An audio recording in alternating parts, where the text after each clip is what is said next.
Ողջույն բարեկամներ, արդեն քանի օր է ամբողջ Հայաստանը շունչները պահած, մարդիկ շունչները պահած, սպասում են, թե ինչ հանգուցալուծում է ունենալու այն պատերազմը, որը հրավիրված է եկեղեցու դեմ։ Իդեպ այդ պատերազմը միայն եկեղեցու դեմ չի հրավիրված, այլ հրավիրված է մեր բոլորի դեմ, մեր բոլորի սահմանած արժեքների, մեր բոլորի սահմանած խաղի կանոնների, մեր բոլորի կողմից սահմանած արմիր գծերի, բարոյականության չափանիշների դեմ է պատերազմը հրահրված։ Երբ որ մեկին մեղադրում են, ասում են ինձանից ինչ գործ ունես, գնա քեռակնոջդ հետ ինչ որ մի բան արա, դա եկեղեցուն չի ուղղված։ Դա մի սահման է, որ մենք ենք բոլորս իրար սահման է, որ չի կարելի հանրային հարթակ բերել նման թեմաներ եւ անցնել անձնական տիրույթ։ Ամեն դեպքում մեր ամբողջ անցած 30 տարիների ընթացքում ես չեմ հիշում նման դեպք, որ մեկն իրեն թույլ տված լինի հանրային հարթակում, այն էլ վարչապետի աթոռը կամ նախագահի աթոռը զբաղեցնող ինչ որ մեկը։ Ինչ որ է, ինչ եղել է, այսօր եկեղեցում Էջմիածնում հավաք շտաբ հավաք էր կազմակերպվել եւ քննարկվում էր այդ հարցը։ Տեսնենք ինչ են որոշել, հետաքրքիր է։ Մեզ բոլորը սպասում ենք եկեղեցու արձագանքին։ Իմջալոց եկեղեցին այստեղ, քանի որ թիրախադառ է նաև կաթողիկոսը, որը մեղադրվում ընտանիք ունենալու, եկեղեցականները իրենց պաշտոններում ոչ պատշաճ վարվելակերպի։ Մի խոսքով մի ամբողջ համակարգային պատերազմ է հայտարարված այս կառույցին։ Ես եւ իմ նման շատերը մտածում են, որ կաթողիկոսը եթե մի քիչ խոհեմ լիներ, հա, որպեսի եկեղեցին առնվազն փրկի սրանից, պետք է գոնե ինքը հրաժարական տար։ Ասեր, լավ, եթե դուք այլևս ինձ չեք վստահում, գիտեք իմ ակնհայտ թերությունների մասին, թող եկեղեցին փրկելու համար թող եկեղեցին ղեկավարի այնպիսի մի քահանա, որի վրա ոչ մի շանտաժ, ոչ մի կոմպրոմատ չի աշխատի։ Սա էր միակ տարբերակը այս հանգուցալուծման, որտեղ կարելի էր փրկել եկեղեցին եւ հաղթանակած դուրս գալ։ Այսինքն ինչ է նշանակում հաղթանակած դուրս գալ այս պարագայում, փրկել եկեղեցին եւ սահմանել, վերասահմանել բարոյականության կանոնները եւ ինչ որոշեց խորհուրդը։ Այն ինչ որ գրեթե կանխատեսելի էր։ Հա, կոչ են անում իրավասու պետական մարմիններին կասեցնել վարչապետի այս անօրինական եւ անհեռատես քաղաքականությունը։ Հայք չկա եկեղեցին ներքաշելու արհեստական օրակարգերի մեջ եւ մղելու հակադարձման գործողությունների։ Այսինքն ինչ պետք անեն իրավասու պետական մարմինները, ինչ պետք է անեին, իրավասու ուրա պետական մարմին, այսինքն եկեղեցին ասելիք չունի, եկեղեցին ընդունեց իր կապիտուլյացիան, եկեղեցին ես որ ասում եմ, նկատում եմ Գարեգին Բ-ին։ Գարեգին Բ-ն ընդունեց, որ այն ինչ որ ասում է իրաց մասին ճշմարտությունը եւ որոշեց, որ ավելավա ինքը կապիտուլացվի, քան փրկի եկեղեցին։ Ես չեմ կարծում, որ Գարեգին Բ-ն չգիտի Փաշինյան Նիկոլը ինչ է անում, հա, որ սա ուղղակի իր անձնական նախաձեռնությունը չի, հա, երբ որ խնդրեմ, ադրբեջանական կայքերն են գրում, որ աջակցում են Փաշինյան Նիկոլին, հա, Կալիբեր Ազն է գրում, որ աջակցում են Փաշինյան Նիկոլին եկեղեցու դեմ պայքարում։ Երբ որ Փաշինյան Նիկոլը կրկնում է ուղղակի Փաշազադեի խոսքերը։ Ես չեմ կարծում, թե Գարեգին Բ-ն չգիտի սրա մասին, որ Փաշինյան Նիկոլը ընդհանրապես իրականացնում է այն, ինչ որ իրան ասված է։ Այսինքն Փաշինյան Նիկոլը դուրս չի եկել ուղղակի եկեղեցու դեմ կամ Գարեգին Բ-ի դեմ։ Փաշինյան Նիկոլը իրականացնում է թուրքերի, ադրբեջանցիների վաղուց երազանքն է, որը դիտարկելով եկեղեցին որպես հայկականության, հայության, քրիստոնեության, հայկական քրիստոնեության, որի շուրջ միշտ կուռ մնացել է ազգը, հենարան ոչնչացնի դա։ Ու այս մենամարտի մեջ կաթողիկոսը որոշեց, որ ավելավա ինքը մնա ու շարունակվի նվաստացնել եկեղեցի, քան ինքը հրաժարական տա, բայց կազմակերպի այնպիսի ընտրություններ, որ լավագույն օրինակը գա նստի իր տեղ, որ այլևս ոչ մեկ իրավունք չունի ասելու ընտանիք ունես, երեխեք ունես, կուսակալան չես, օլիգարխ ես, հանցագործ ես եւ այլն, ասես չէ։ Ես կմնամ այսպեսի խոսելի, եկեղեցին կմնա միշտ այսպես խոսելի, դուք լեգիտիմորեն բարական իրավունք չունեք, բայց լեգիտիմորեն փաստերով կարող եք միշտ նվաստացնել եկեղեցին, բայց ոչ մի պարագայում ես իմ տեղից իրար չեմ գա։ Ես կարծում եմ այստեղ նաև կարող է միջամտություն ունենալ իր անձնական շեֆը, ՎՎ Պուտինը, որը թույլ չի տա ուղղակի գնա ասի կամ ձեռնոց նետի Փաշինյան Նիկոլին, իսկ եկեղեցին հանգիստ կարած ձեռնոց նետել, որովհետև այս երկրվա ընթացքում ես կարծեցի բազմաթիվ քահանաների, նույնիսկ համայնքների եկեղեցական, որոնք ուղղակի ձեռնոց են նետել այս ճիվաղին, առաջ ընկնելով եկեղեցու կաթողիկոսի պատասխանից, երբ որ նրանք պատրաստ են համասփյուռքյան մերժելու օրակարգ իրականացնել եւ ի վերջո փրկել ազգը այս գժվացքից, բայց այստեղ էլ կաթողիկոսը փրկեց Նիկոլին, ասես մենք չենք ներքաշվի նման բաների մեջ, մենք սենց կմնանք, ինչ ուզում եք մեր մասին ասեք, ոչ եկեղեցին կփրկենք, ոչ ժողովուրդը կփրկենք ճիվաղից, բայց սենց լավ է, տերը թույլ չի տալի, ես ասում տերը Կրեմլի նկատի ունեմ, դե սա կաթողիկոսի որոշումներ, ես կասեի կաթողիկոսի բարոյական ինքնասպանություններ, որովհետև եթե միջև հիմա քահանաների մեջ մարդ կար, որ մտածում էր գուցե կաթողիկոսը ինչ որ մի պահից որոշի, որ այո ինքն է գլուխը իր հոտի, այսօր հասկացան, որ ինքը գլուխը չի իր հոտի, ինքը նույնիսկ իր գլուխը չի, իր սեփական գլուխը չի կարողանում պահի, նույնիսկ իր սեփական գլուխը տնօրին պատասխան չունի տալու։ Ես իհարկե կարդացի, որ ինչքան պետականամետ էր կաթողիկոսի զսպված հայտարարությունը, այ գրողը տանի, ինչքան պետականամետ էր թույլ տալ պետությունը կործանողին մնալ գահին։ Սա պետականամետությունը համարվում մեր մոտ։ Այսինքն պետականությունը ոչնչացնողին թողել մնա վարչապետի աթոռին, այն պարագայում, երբ որ լեգիտիմ հնարավորություն կա, ուղղակի մերժել, սարքել, ես չգիտեմ այդ բառը ոնց ասեմ, հա, մի բան, որ այլևս նա չէր կարողանա Երևանի փողոցներով քայլել։ Այդ հնարավորությունը կար ու դա չարվեց։ Ու սա ոմանց համար պետականամետ քայլ է։ Այսինքն մենք պետություն ունենք, այս քայլն պետականամետ էր։ Եվ պետությունն էլ Նիկոլ Փաշինյանն է իր իշխանությունով հանած։ Ամեն դեպքում չգիտեմ տեղյակ եք թե չէ, նաև այսօր Times Square-ում էլի թուրքերը շնորհավորել են էկրանների վրա Նիկոլ Փաշինյանի ծննդյան օրը 3 իրանցն է, իրանց գործիքն է, պարզ ասում են, պարզ ասում են ինքովը ու հաջողություն են ցանկանում եկեղեցու դեմ պայքարում, ու ոչինչ թաքուն չի, բայց մեր ժողովուրդը ոնց որ թե չի ուզում նկատի, մեր ժողովուրդը սենց դե լավ, այնի ասեց ոչինչ, դե լավ, մի բաներ ասեց ոչինչ, դե լավ, ինչ անենք թուրքերն միշտ էլ են ուզել ոչինչ, դե լավ, ոչինչ, այ մարդ մի կտրեք մեր գործից, թողեք այս սուրճը կամ չգիտեմ, այս մի կտոր հացը հանգիստ ուտեք, մի կտրեք մեր գործից, մի դրթեք մենք մտածենք, թե ինչ հապկի մեջ ենք մենք, հա, մի դրթեք, ոչինչ, լավ, դե լավ, ոչինչ։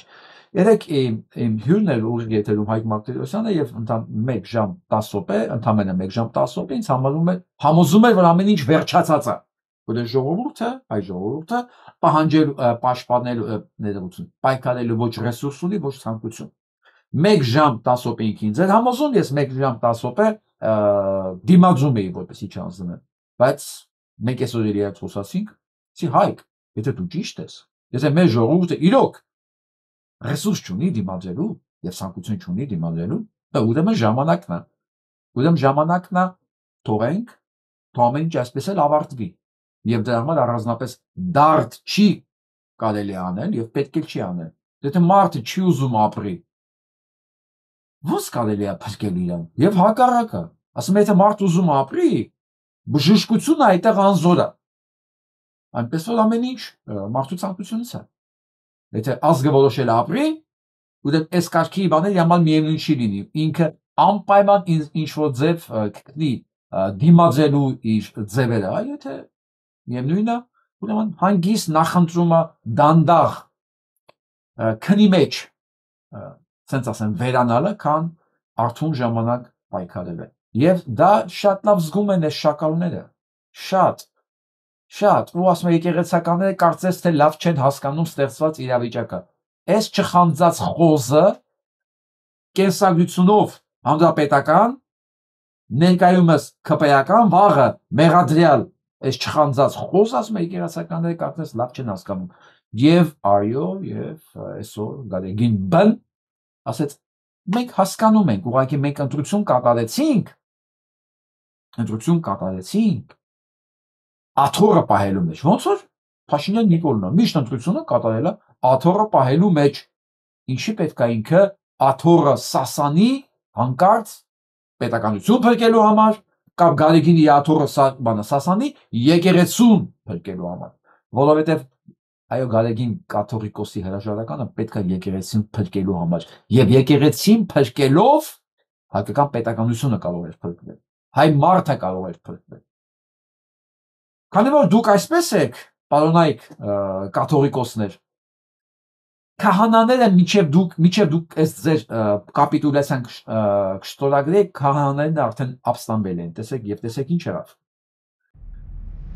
Ուրեմն խոսքս ուղղում եմ բոլոր այն անձանց, անկախ պաշտոնից, դիրքից, կարգավիճակից, ովքեր պետական գործիչներ են, ղեկավար մարմին են, թե հասարակ քաղաքացի, բայց նիկոլական գաղափարների հիվանդություններով են տառապում եւ ունեն հակաեկեղեցական, հակաքրիստոնեական եւ հոգեվոր հայրերի դեմ ատելության ու ցինիզմի դրսեւորումներ, ապա իբրև Մարմաշենի հովվության հոգեվոր հովիվ եւ Մարմաշեն վանքի վանահայր ի պաշտոնե հայտարարում եմ եւ զգուշացնում. իմ հովվության տարածքում գործող որևէ եկեղեցի կամ սրբավայր, որն իմ ենթակայության տակ է, որևէ նմանատիպ անձի նկատեցի եկեղեցի մտնելիս կամ լսեցի սխալ արտահայտություններ թույլ տալիս, ապա կտրականապես արգելելու եմ եւ թույլ չեմ տալու մտնել եկեղեցի կամ տարածք, դուրս եմ շպրտելու շատ կոպիտ ձևով։ Քահանայի այս գրառումից հետո երեք իշխանամերձ բլոգեր Սարգսյանը Մարմաշենի վանքեր գնացել։ Ես մինչև առաջանցնել ես ուղղակի հիշեցի, թե այս նույն Գարեգին Բ-ն, մեծատառով Բ-ն,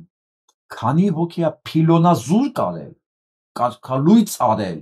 այս իշխանությունների դեմ ապստամբելու համար։ Ես վախենում եմ այս քահանային էլ անի։ Որտեղ ինքը կատարյալ սրիկա է։ Ինչպես Նիկոլ Փաշինյանը։ Ասկին իր աթոռի համար էնի զոհաբերում է երկիրը, սա զոհաբերում է եկեղեցին։ Ամբողջ հեղինակությունը, պատմությունը, ժառանգությունը։ Ուղղակի ես հիշեցի, քանի հոգու է այս իշխանությունների դեմ ապստամբելու համար փիլոնազուր կարել, կարգալույծ արել։ Հիմա ես հետաքրքիր է, Ավստրիայի թեմին ինչ ես անելու Գարեգին։ Կամ այն ոչ հակադարձել է տականքին, կամ այս քահանային ինչ ես անելու։ Հիմա նայենք տեսնենք հակաքրիստոնեության, նիկոլական անառակ լինելու մեջ մեղադրելով այդ անառակներին չի թողելու եկեղեցի ամենաշատ ով էր իրեն վատը զգացել։ Այսինքն ինքը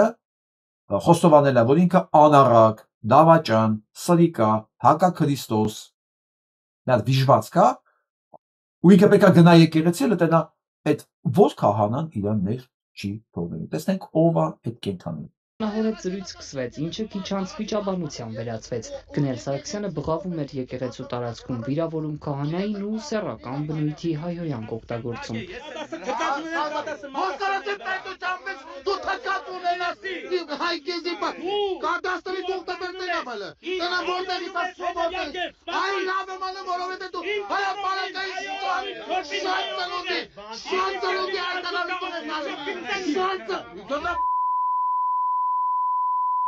Քահանան աղմկահարույց գրառումը հեռացրել է իր էջից, իսկ իշխանությունների աջակից գնել Սարգսյանը միջադեպից հետո իր էջում ոչ միայն ներողություն չի խնդրել տեղի ունեցածի համար, այլև այսօր էլ շարունակել է թիրախավորել հոգևորականներին։ Ես չգիտեմ, այս կենդանին, այս առյուծի սիրտա կերել, ինչա կերել, սա ինչի է մտածում, որ Նիկոլից հետո կյանք չկա, բայց գնելու պատկերացնում ես այն պահը, քո այն պահը, երբ որ բարձվի, որ ասենք մուսերների համար միևնույնն է, քեզ ասեն քանի հոգի է փողոցում ուղղակի ֆուտբոլի գնդակի նման տշտշում ես կողմից ենքում։ Չէ՞ որ այդ օրն էլ ա գալու։ Չէ՞ որ մի օր ելնելու ա, որ Փաշինյան Նիկոլին էլ չի պայելու այս Ենիչեիների բանակը, որտեղ թքած ունենան։ Թքած ունենան, ով կերը տվեց օրվա, իրանք նան են ծառայել։ Դու ինքը լավ գիտես, չէ՞, կերը մի օր դադարելու է տալ Նիկոլ Փաշինյանը։ Ու դու կարող ես դառնաս այդ օրը ուղղակի բեյսբոլի գնդակ։ Գնդակ են, որ բեյսբոլի բիտաներով խփում են այս կողմից ենքում։ Լրիվ օրինական, լրիվ լեգիտիմ ձևելով։ Ես չգիտեմ, ինչ առողջի սիրտ է կերել։ Որ դուք չեք վախենում, սենց ասենք, ընդունեք, որ դուք այն վիժվածքն եք, որին այդ քահանան ասում է դուք իրավունք չունեք այդ եկեղեցին մտնելու։ Դուք անաստված եք, հակա Քրիստոս եք դուք, հա։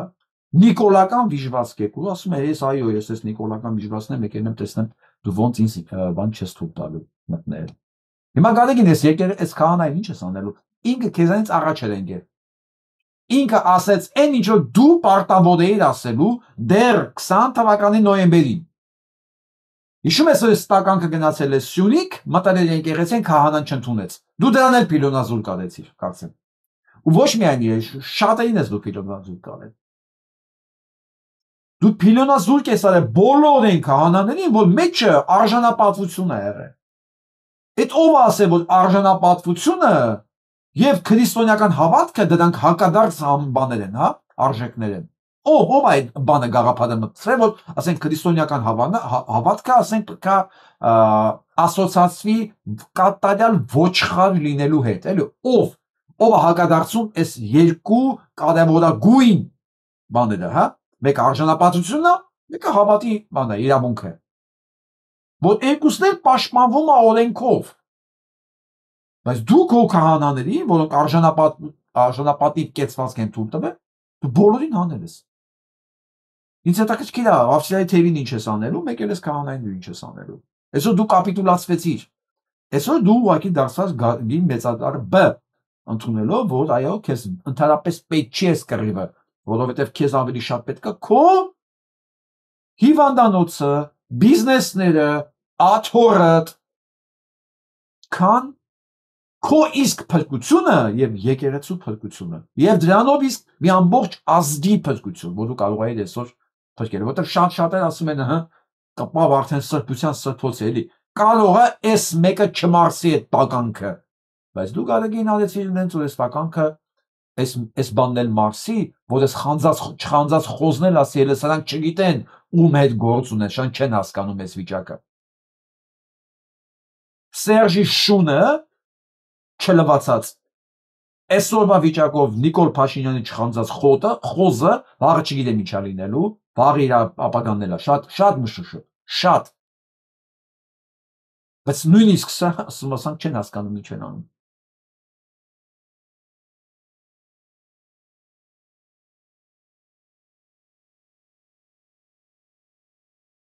Սա հիշում եք։ Այս կատարյալ ոչնչությանը։ Սա 19 թվականի բանը, գրածը։ Սա բերել ենք հողերը հանձնելուց առաջ ցույց տանք վերջին անգամ։ Դա գիտես ինչ եմ ցույց տալի, գարեգին քեզ։ Որ հիշացնեմ, որ այս ամեն ինչը կազմակերպված, դու էլ տեղյակ ես այդ ամեն ինչից։ Ու այսօր ամբողջ մի հատ արշավը, ամբողջ քան դու կարապ են անում ամբողջ Արցախը նայ։ Ոչ մի ձայն, ոչ մի ծպտուն քո կողմից չի գալիս։ Ոչ մի ձայն, ոչ մի ծպտուն։ Դու կաթողիկոս ես, դու փաստորեն Խաչեբզի Նիկոլ ես։ Ոնց կարող ես կաթողիկոս լինել։ Ես սենց եմ հավատում, ես սենց եմ հասկանում։ Հոգևոր առաջնորդը ինքը պետք է օրինակ լինի, ինքնազոհաբերության, անկեղծության։ Դու քեզ խնայեցիր ամբողջ երկիրը վարի տալու դիմաց։ Ամբողջ եկեղեցին նվաստացնելու, Նիկոլի դեմ ծնկի բերելու դիմաց։ Ոնց որ ասեմ Նիկոլը իրան փրկելու համար ամբողջ մի հատ երկիր է ծնկի բերել տվել թուրքերի դեմ։ Այսօր դա մալել լրիվ աջակցություն ունի ու աջակցում են իրան քո դեմ պայքարում։ Հասկացած դու ով ես։ Ես չգիտեմ, ասենք այդ դրսի իսկ ինչ ասեմ որ դրսի ոնց կարան համայնքները քո դեմ ապստամբեն, բայց ու խելոք լինենք ապստամբեն։ Գոնե իրանք այդ համայնքները կփրկեն։ որտեղ այն ինչ որ դու արեցիր, դու դավաճանեցիր բոլորին։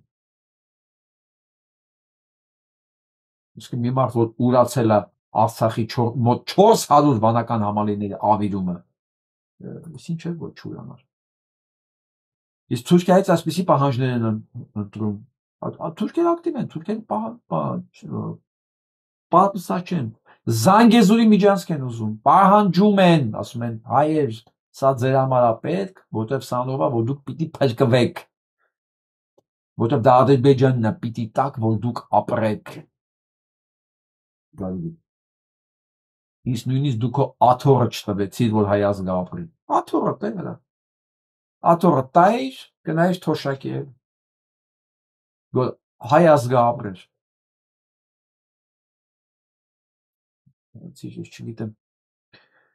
Ես չգիտեմ սրանց հետո ինչ է կատարվելու հայ առաքելական եկեղեցու շուրջը։ Ես դրա համար էլ ձեր հետևորդը չեմ վաղուց տեսնելով, հասկանալով, հերթական անգամ համոզվելով, որ ձեր համար, ձեր այդ խաչը վզիների կախածների համար, ձեր սեփական կաշվից են կողմ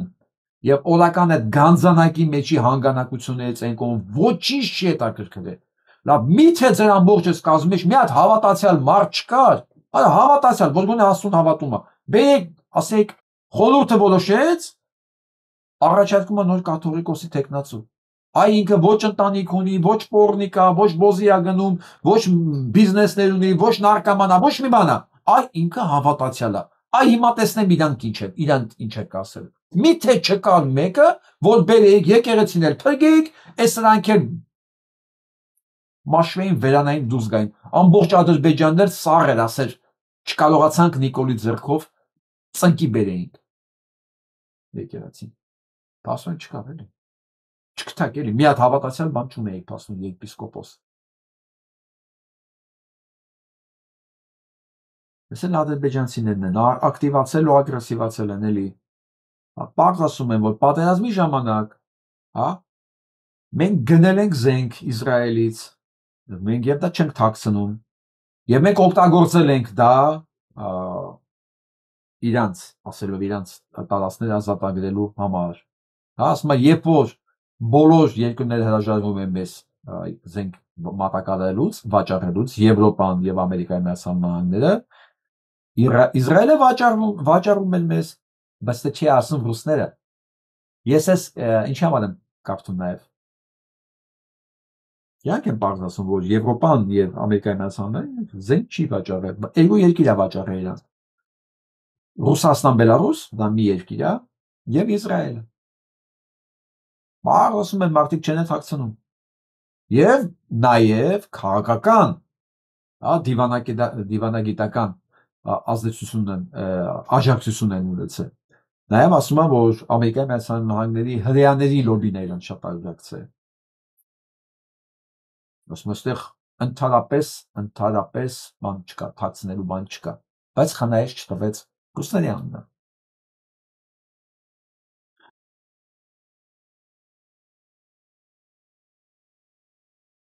Մենք չենք կարող ոչ մի բանի դեմ պայքարել, ոչ մի բանի հասնել, եթե այնքան քաջություն չունենք ճշմարտության երեսին, աչքերին ուղիղ նայելու համար։ Ուղիղ նայել, ովքեր են մեր թշնամիները, ովքեր են մեր թշնամիներին օգնել, ովքեր են հիմա մեր թշնամիներին օգնում, ովքեր են իրենց կաշին ու աթոռը փրկելու համար ուրանում ամեն ինչ։ Ինձ հետաքրքիր է, օրինակ, քանի եկեղեցու հետևորդ այսօր կասի Գարեգին, բայց հիմա ինչ անեմ։ Հա, ես ասենք եկեղեցու հետևորդ եմ, դու ես ինչ արեցիր իմ հետ։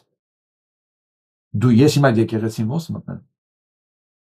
Կամ քանի հոգին իր մեջ կվերանայի վերաբերմունք է այս ամեն ինչի նկատմամբ։ Խոսքը բոլորին չի վերաբերվում եկեղեցուն որպես, չգիտեմ, ինստիտուտ մերժելու համար։ Մենք ուղղակի պետք է հասկանանք ովքեր են։ Այսօր ովքեր են դա նստած։ Չգիտեմ, քանի հոգի այս ամեն ինչը կվերանայի։ Քանի հոգի կհասկանա, որ այս Նիկոլ Փաշինյանը, իսկականից ոնց որ թե թուրքական ծրագիր է իրականացնում։ Գիտեք ինչ եմ ասում, քանի հոգի կհասկանա, որովհետև այսօր որ Չակերտով վերլուծաբանի լսել է, Ուսի այսքան անառակի զավակ որտեղից է մեր զավակը մեր հողը տվել։ Ոչ մեկ չխոսած նրա մասին, որ Փաշինյան Նիկոլը թուրքական ծրագիր է իրականացնում այս քայլերով, խոսացին, որ այո, եկեղեցու մեջ թերություններ կա։ Իհա, ինչ անեն թերություններ կա եկեղեցու մեջ։ Բայց դա եկեղեցու ներքին գործն է։ Դուք ով եք այ Եվնուխներ, որ մտնեք այնտեղ, ասեք, թող իրանց հետևորդները այդ հարցը բարձրացնեն, իրանց դա ձեռ է տալի, դա փակ կառույց է, պետականության հետ կապ չունի։ Բայց չէ, այնքան տականք են, սրանք չեն հասկանում, որ այս ամեն ինչը մենք կտենում ենք, էլի, սա մանիպուլյացիայի ձև է, որ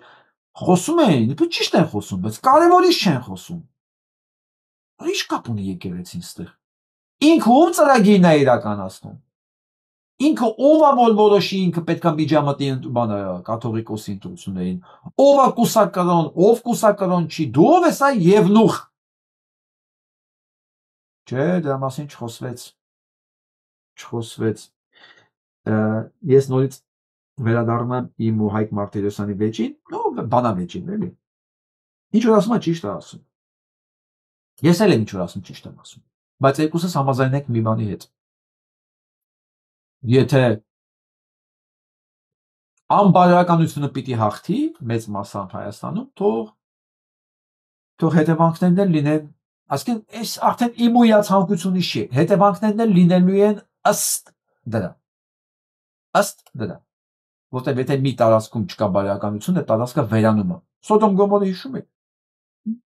Այդպես բան է լինում։ Այսօրվա Ռուսաստանը տեսեք, պատկերացրեք ինչ է լինում։ Այսօրվա Ռուսաստանի նման։ Ուղղակի ամեն տարածքում մի ձև է դա անդրադառնում, պարտադիր չի նույն ձևով դա կրկնվի։ Իսկ Հայաստանում թե Երևանում էլ ինչ է լինում, մենք շուտով դա մասին քիչ-քիչ ընթացքում կխոսենք։ Այսօր իմացանք, որ այս հայ արյունը բաժակներով խմածին ազատել են գործից։ Չգիտեմ ինչ են անելու դրանից հետո ինչ են անելու, բայց Արամ Նազարյան, Արամ Հովհաննիսյանը պետքա շատ լավ իմանա։ Անկախ նրանից այսօր դու պատասխան կտաս քեզ գործից անելուց հետո պատասխան չես տա, Արամ Հովհաննիսյան, քո կատարած հանցանքները, մասնավորապես հայկական գյուղերը դատարկելը թշնամու տալու համար, դա երբեք չի մոռացվելու։ Հայ ժողովրդին վրա, խաղաղ ցուցարարների վրա նռնակներ նետելը ոչ մեկ չի մոռանա։ Որ դու ամբողջ քո գոյության ընթացքում Հայաստանը վաճառող, դավաճան, սրիկա, կեղտոտ, Հայաստանի Հանրապետության սահմանությունը խախտած Փաշինյան Նիկոլին քո զորքերով պահել ես, դա ոչ մեկ չի մոռանա։ Տեսեք, ընդհանրապես բան եմ ասում, ես սահմանությունից ոչ մի դուրս այնքան ոչ մի բան չեմ ասում։ Ես չեմ ասում դու լավ տղա ես թե չէ։ Քո մազերից դուր գալիս է թե չէ։ Բացարձակապես ինձ այդ հետաքրքիր չի։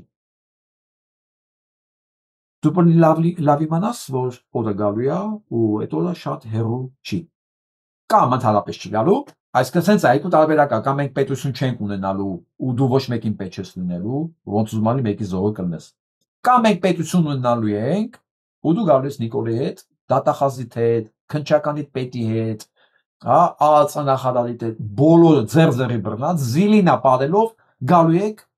ներկայանաք հայոց դատին։ Այնպես որ քեզ չգիտեմ, հանգստի են ուղարկում, ինչ են ուղարկում, կամ ավելի լավ գործի են տեղափոխում։ Այդ էլ ժամանակը ցույց կտա,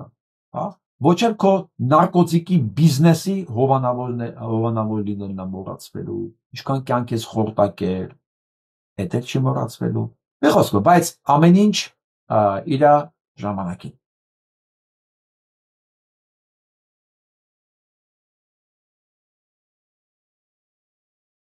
Այսօր ասում ամբողջ Հայաստանի տարածքում այնքան բան կար,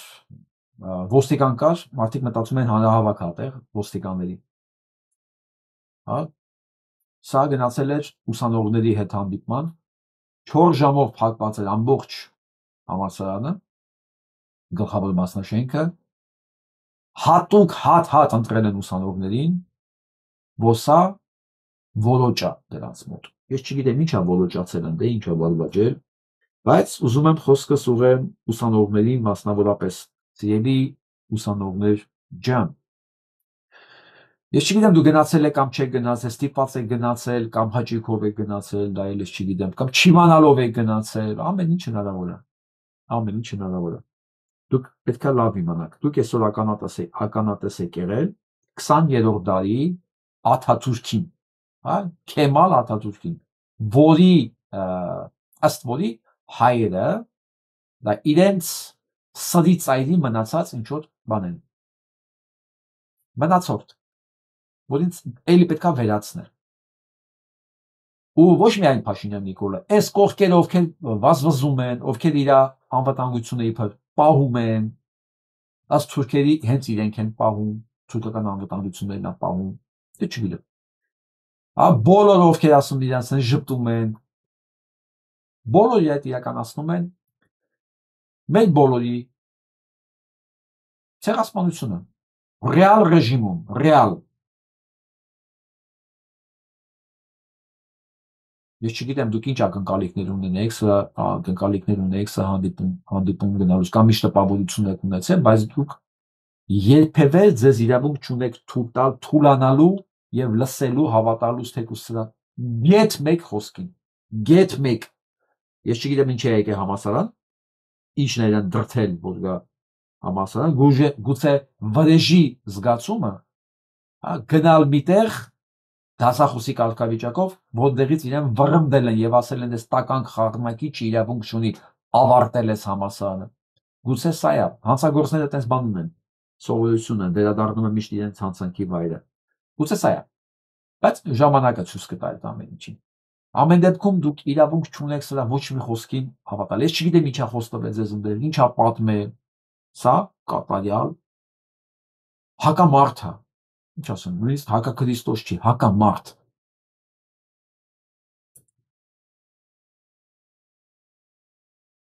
Եվ այսպես, սպասենք հաջորդ բանին, արարին, Թուրքիայում իրականացվել է ակցիա Մեծամորի ատոմակայանի փակման պահանջով։ Ամեն անգամ, հիշում եք, ես Փաշազադեն խոսեց բանի մասին, Թուրքիայի այսինքն հայոց եկեղեցու մասին,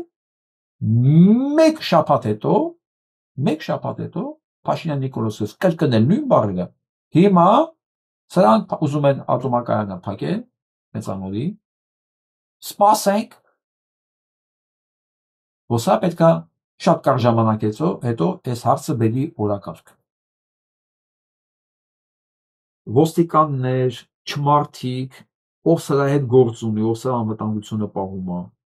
ես չեմ զլանալու, չեմ հոգնի ամեն օր կրկնել։ Դուք սրա ձեռքով, այսինքն ինքը ձեր ձեռքով իրականացնում է ցեղասպանություն, ձեր ընտանիքների, ձեր ապագայի, ձեր երեխեքի ապագայի, ձեր վաղվա օրվա, ձեր երեխաների վաղվա օրվա։ Դա ինչ կարգի, ես չգիտեմ ինչ պետք է լինի, որ թույլ տա, որ ինքն իր ձեռով ինչ որ մի բանի դիմաց դա իրականանա։ Թող ոչ մեկին չասի, որ իրանք չեն հասկանում ինչ են ասում, ինչ են անում։ Դա բան է, պատասխանատվությունից չի ազատում, բոլորովին։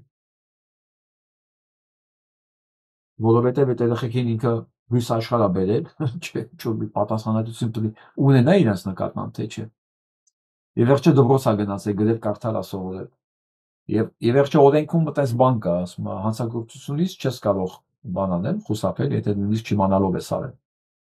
Չիմանալը չի ազատում պատասխանատվությունից։ Ես կարծում եմ 7 տարվա մեջ ամենավերջի միաբջիջն էլ երևի հասկացած կլիներ, որ ինքը գործ ունի ցեղասպան, սեյական մարդասպան, ճիվաղ է, որ քանդում է բոլորի տները։ Արցախցիների տները քանդեց, տավուշցիների տները քանդեց, հիմա Հայաստանի տներն է քանդում։ Դե տները քանդելը դա ես բան չեմ ասում, դա վիրտուալ բան չի, ասեմ, ես այդ մասին խոսալ եմ։ Եվ այսպես այսօր Գորիսում բացվել է Ֆրանսիայի պատվո հյուպատոսարանը։ Ինչ է ասել ֆրանսիացի պատգամավորը, շատ հետաքրքիր է այստեղ։ Ովքեր կհարձակվեն Հայաստանի վրա, հարձակվելու են մեր համայնքներից յուրաքանչյուրի վրա։ Ովքեր կփորձեն թարմացնել այն գործողությունները, որ տեղի ունեցան Արցախում, ովքեր կլինեն Ադրբեջանի կողքին, մեզ կգտնեն իրենց ճանապարհին։ Եվ խոսքը գնում է Հայաստանի մասին։ Սովորական համագործակցություն չէ սա։ Եթե հարձակվեք Հայաստանի վրա, մեզ վրա էլ եք հարձակվում։ Որպես ԱԺ-ում ֆրանս-հայկական բարեկամության խմբի նախագահ կուզեի վստահեցնել, որ գիտակցում ենք մեր պատասխանատվությունը որպես ֆրանսիացի ժողովրդի կողմից ընտրված անձեր, մեր համերաշխությունն ու աջակցությունն ենք հայտնում Հայաստանին աշխարհաքաղաքական ցնցումների այս դժվարին պահին։ Չեմ մոռանում հայոց ցեղասպանության ողբերգությունը, բայց չեմ մոռանում նաև հայ ժողովրդի զարմանալի դինամիզմն ու էներգիան։ Չեմ մոռանում նաև այն, ինչ տվել եք Ֆրանսիային եւ ստեղծված այն ուժեղ ընկերությունը, որ մարմնավորել է Ֆրանսիայի եւ Հայաստանի համատեղ ճակատագրերով, մեզ պարտավորեցնում է։ Սխալ նախադասությունից ասես։ Մենք պարտականություն ունենք հայ ժողովրդի վերջապես երջանիկ ապրելու իրավունքը պաշտպանելու նրանցից, ովքեր անցյալում նրա դահիճներն են եղել եւ կառուցելու իր զարգացումը, քանզի հայերն այնքան տաղանդներ ունեն, այնպիսի էներգիա կա, այդպիսի որակ կա, այնպիսի ցանկություն կա, այնպիսի ստեղծագործություն կա։ Ես վստահ եմ, որ ապագան արժևում է, պայմանով որ գերտերությունները կատարեն պաշտպանի իրենց դերը։ Իսկ ես թարգմանությունը բանն է, արհեստական բանականությունը թարգմանել, տրամաբանությունից դուրս տեղ։ Ինչ որ է, բայց մենք հիմնականում կարդացինք մեսիջները, որ ուզեցել են ֆրանսիացի պատգամավորները փոխանցել։ Իսկ դեսպան ասում է, այն ինչ կառուցում ենք միասին, պարզապես բարեկամություն չէ, այլ իրավիճակի վրա ազդելու, Հայաստանին աջակցելու իսկական լծակներ են, Ֆրանսիայի դեսպան։ Ես երեք այս Ֆրանսիայի մեր նկատմամբ վերաբերմունքը նկարագրելուց խոսացել եմ իսկ կարևոր բանի մասին, որ անկախ էս ամեն ինչից, ովքեր մտածում են, որ սա մեր փրկությունն է ու վերջ մենք փրկված ենք, իրանք մեծ մոլորության մեջ են։ Ոչ թե որ Ֆրանսիան իր պարտականությունները չի կատարի, այլ որ չի կարող գոյություն ունենալ մի ժողովուրդ, ապրելու իրավունք ունենալ մի ժողովուրդ, որ իր անվտանգությունը ուղղակի կուդորեն կապի մի գերտերության հետ, նույնիսկ եթե դա Ֆրանսիան է։ Նորից եմ կրկնում, սա չի նշանակում, որ Ֆրանսիան մեզ դավաճանելի է։ Ուղղակի այսօրվանից գնալ հանգիստ քնել, որ վերջ մեզ էլ ոչ մի վտանգ չի սպառնում, որովհետև Ֆրանսիան մեզ պաշտպանելու է։ Սա մեծագույն հանցագործությունը հենց Ֆրանսիայի հանդեպ, որովհետև ամեն մարդու փրկություն նախ եւ առաջ իր սեփական պարտականությունն է։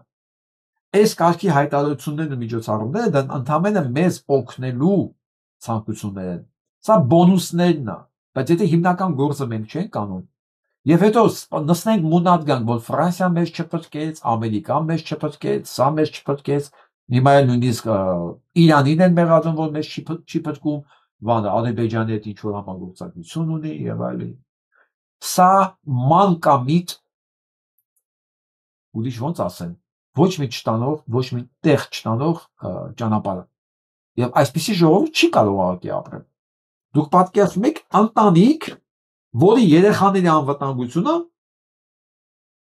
մայրը դրել է, հույսը դրել է հարևանի վրա։ Հələ մայրը ոչինչ, հայրն էլ է դրել հարևանի վրա։ Այ հիմա մեր մոտ է տարբերությունը, երբ որ այս վիճակն է, երբ որ հայ ժողովրդի Ալու զավակները խոսում են պաշտպանությունից, ինչի Ֆրանսիան չպաշտպանեց, ինչի Ամերիկան չի պաշտպանում եւ այլն, ուզում ասեմ, ձեր տանն եք ձեր երեխեքի անվտանգությունը կապում հարևանի ամուսնու հետ։ Բայց տղամարդու արժանապատվությունը որտեղ մնաց։ Որ ազգին կհարգեն, եթե ինք իր սեփական անվտանգությունը պայմանավորվում է ուրիշների ցանկության հետ։ Հերո մի գնացեք Ուկրաինայից ինչ մնացած կլիներ, եթե իրենք կռիվ անելու փոխարեն սկսեին դուրս նայել։ Ոչինչ մնացած չէր լինի։ Բացարձակապես աշխարհը սկսեց մի քիչ դանդաղ չուզենալով տեղից շարժվել, որովհետև Ուկրաինան պաշտպանվում էր։ Ինչ եմ ասում չուզենալով, որովհետև հասկացեք, ոչ մի պետության ղեկավար մեծ հաճույքով իր պետության հարկերը, փողերը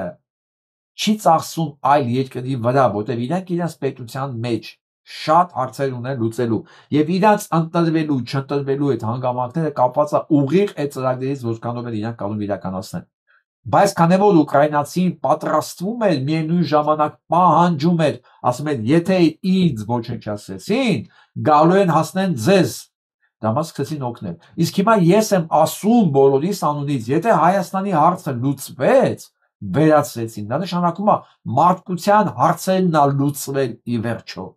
Որովհետև այն ինչ որ կատարվում է Հայաստանում փոքր մասշտաբների վրա, դա անպայման իրականացվում է մեծ մասշտաբների վրա։ Դա կարող է հետո լինել ինչպես Ուկրաինայում եղավ, հետո լինի այնպես ինչպես Գազայի հատվածում եղավ, եւ տարբեր տեղեր լինելու են, որտեղ ամեն ինչի առաջի փորձարկումը լինում է Հայաստանի վրա, եւ ցեղասպանության, եւ էթնիկ զտումների, եւ պատերազմների, բայց որպեսզի մենք ունենանք օգնություն, ոչ մի արական սերի ներկայացուցիչ, ինչ եմ ասում արական, որտեղ ես պարտականություն դնում եմ արական սերի վրա, հայ ինքի պաշտպանության, ոչ մեկի մտքով նույնիսկ պիտի չանցնի, որ իր տան պաշտպանը հարևանի մարդն է, ամուսինն է։ Եթե հարևանի ամուսինն է, կներեք ուրեմն ձեր տան տերն էլ է հարևանի ամուսինը։ Ձեր երեխեքի, ձեր կանանց բոլորի որ տան տղամարդը կուզի այս հոգեվիճակով ապրել։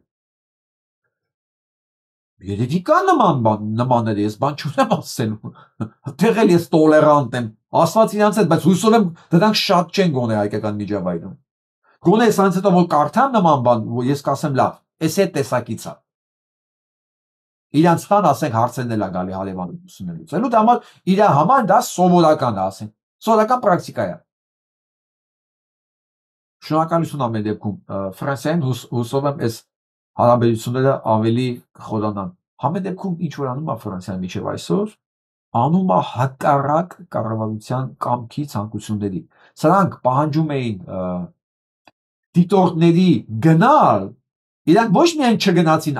ավելացեցին դիտորդների քանակը։ Հիմա էլ հյուպատոսան են դնում այնտեղ, որտեղ Թուրքիայից պահանջում են արագ բացել այդ ամեն ինչը